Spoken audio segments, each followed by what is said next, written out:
Hi friends, இன்றைக்கி என்ன பார்க்குறீங்கன்னு சொன்னால், நாங்கள் வாடகைக்கு இருந்த வீடு டெல்லியில் 6000 ரூபாய் கொடுத்து வாடகைக்கு இருந்த வீடு. இதெல்லாம் தாண்டி தான் போகணும். பார்த்தீங்கன்னு சொன்னால் இந்த தெருவுக்குள்ளாடி தான் இருந்தோம்.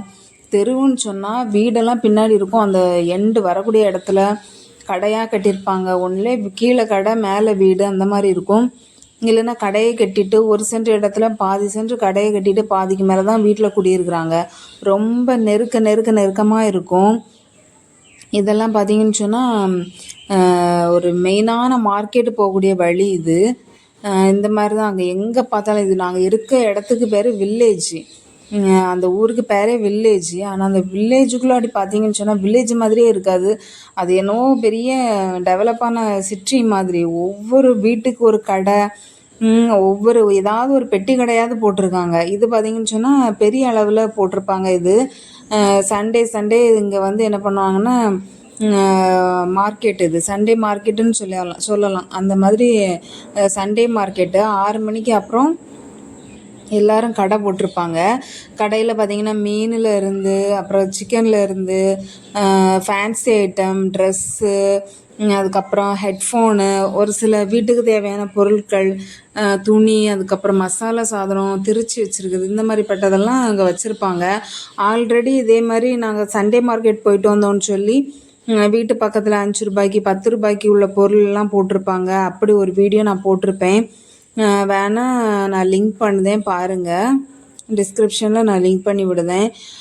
இதெல்லாம் பார்த்தீங்கன்னு சொன்னால் 100 ரூபா செப்பல், 50 ரூபா செருப்பு, வீட்டுக்குள்ளே போட்டுக்கலாம். அந்த மாதிரி குளிர் நேரத்துக்கு ரொம்ப யூஸ் ஆகும். அந்த மாதிரிப்பட்ட செப்பல் இது. இதெல்லாம் தாண்டி தான் நாங்கள் இருந்த அந்த வீட்டுக்குள்ளே போக வேண்டியது வரும். தெருவு, அது ஒரு தெருவுக்குள்ளாடி இருக்குது பில்டிங். ஒரு 4 மாடி கட்டிடம்னு வைங்களேன். ஆனால் ஒரு ரூமு, ஒரு சின்ன கிச்சன். அந்த ரூமை விட்டு வெளியில் வந்து தான் பாத்ரூம்குள்ளாடி போனோம். அந்த மாதிரிப்பட்ட வீட்டில் தான் நாங்கள் இருந்தோம். இதுதான் அதனுடைய கீழே இருக்கக்கூடிய பகுதி. பைக்கெல்லாம் விட்டுருக்காங்க பாருங்கள். இதில் தான் நாங்களும் விட்டுருந்தோம். பைக் விடுறதுக்கு கொஞ்சம் தாராளமாக இருந்துச்சு இடம். கார் வச்சுருக்கவங்களுக்கு சரிப்படாது. இது அதனுடைய படிக்கட்டு பார்த்தீங்கன்னு சொன்னால் கைப்பிடியே இருக்காது. அந்த மாதிரி தான் இருக்கும் படிக்கட்டு. இந்த வழியாக சின்ன பிள்ளைங்கள கூட்டிகிட்டு வந்தோன்னு சொன்னால் செவுறு ஓரத்தோடு வாங்கன்னு சொல்லி கூட்டிகிட்டு வர வேண்டியதாக இருக்கும். இது ஃபஸ்ட்டு ஃப்ளோரு, அதுக்கு மேலே போனால் 2nd ஃப்ளோரு, 3rd ஃப்ளோர் அப்படின்னு சொல்லி வரிசையாக இருக்குது. மேலே பார்த்தீங்கன்னு சொன்னால் 4th ஃப்ளோரில் மேலே மொட்டை மாடிலையும் அங்கேயும் ஒரே ஒரு சின்ன ரூம் கட்டி அங்கேயும் ஆட்கள் இருக்காங்க. இதெல்லாம் பார்த்தீங்கன்னு சொன்னால் ஆர்மி ஏரியா. நீங்கள் பார்த்தா மார்க்கெட்லேருந்து தெருவு எல்லாமே ஆர்மி ஏரியா. அதை ஆக்கிரமித்து வீடு கட்டிட்டு இருக்காங்க.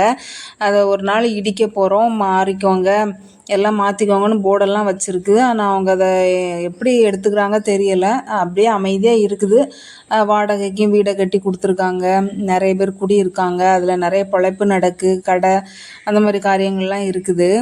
பாருங்கள், அந்த படிக்கட்டில் சின்ன பிள்ளைங்க வந்தால் தவறி விழுந்துடும். அந்த மாதிரி ஒரு படிக்கட்டு. நம்ம தான் கேர்ஃபுல்லாக வச்சுருக்கணும். இந்த மாதிரி இடத்துக்கே 6000 ரூபாய் வாடகை. அந்த வீடும் காமிக்கிறேன். அதாவது நாங்கள் காலி பண்ணி வந்ததுக்கு அப்புறமாட்டு நான் அதை வீடியோ எடுக்கிறேன்.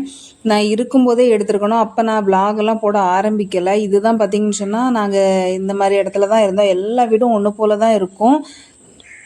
பாத்ரூம் வெளியில் இருக்கும். 2 டோராக காமிச்சதில் பாத்ரூம் வெளியே இருக்கும். இவ்வளோ தான் கிச்சன். அதுக்கப்புறமேட்டு பார்த்தீங்கன்னு சொன்னால் இவ்வளோ தான். மொத்தமே இந்த ஒரு ரூம் தான் அந்த கிச்சன், அந்த சின்ன கிச்சன். அதுக்கப்புறம் இந்த கட்டில் போட மாதிரி ஒரு இடமும், ஒரு 2 பேர் அங்கே கொஞ்சம் நடக்கலாம், அந்த மாதிரி ஒரு கொஞ்சம் வழியும் இருக்கும். பாருங்கள், இவ்வளோ தான், மொத்தமே இவ்வளோ தான். அதுக்கப்புறம் வெளியில் வரக்கூடிய டோரு. இவ்வளோக்கான வீட்டுக்கு தான் 6000 ரூபாய் வாடகை. டோரை திறக்காங்க பாருங்கள். இதான் லாஸ்ட்டு டோரு, மெயின் டோர். இது தான் அந்த ஒத்த ரூமு, அந்த சின்ன கிச்சன். இவ்வளோத்துக்கு தான் அவ்வளோ காசு. அதுக்கப்புறம் எலக்ட்ரிக் பில் அது வேறு. தண்ணிக்கு காசு கொடுக்க வேண்டாம். தெருவு பார்த்திங்கன்னா இந்த மாதிரி தான். அந்த வீட்டை விட்டு வெளியே இறங்கி வரும்போது தெருவு இப்படி இருக்கும். மாடெல்லாம் இஷ்டத்துக்கு வழியில் நிற்கும். கடைக்கு போகணுன்னா இது தாண்டி நாங்கள் வரணும். அது கொஞ்சம் கஷ்டமாக இருக்கும். அந்த மாடு முட்டிருமோ அந்த மாதிரி பார்த்து நிற்கணும். ஒன்று நின்னா பரவாயில்ல, ஒன்றுக்கு சில நேரம் 3 நிற்கும். இன்றைக்கி ஏதோ ஒரு வீட்டில் கல்யாணம் போல் இருக்குது. கல்யாண வீடு பார்த்தீங்கன்னு சொன்னால் நம்ம ஊர் மாதிரி தான். சாதாரணமாக சீரியல் பல்பு, அதுக்கப்புறம் அந்த துணி பந்தல்லாம் போடுவாங்களே, அந்த மாதிரி போட்டிருக்கு. ஷாதிவாலா கர், அதாவது கல்யாண வீடுன்னு சொல்லி அதில் எழுதியிருக்காங்க.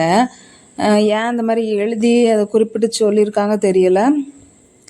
ஷாதி வாழை இங்கே பாருங்கள் எவ்வளவு மெயின் கரண்டெல்லாம் போகுது, நிறைய உயராக போகும். ஷாதி வாழா கர்னு அதில் எழுதியிருக்கு. கல்யாண வீடுன்னு அர்த்தம் அப்படின்னு சொன்னால் இந்த மாதிரி தான் அலங்கரிப்பாங்க. கூடுதலும் இந்த மாதிரி துணி வச்சு நிறைய அலங்கரிக்கணும், இல்லாட்டா அவங்களுக்கு ஏதோ ஒரு ஷேமிங்னு சொல்கிறாங்க.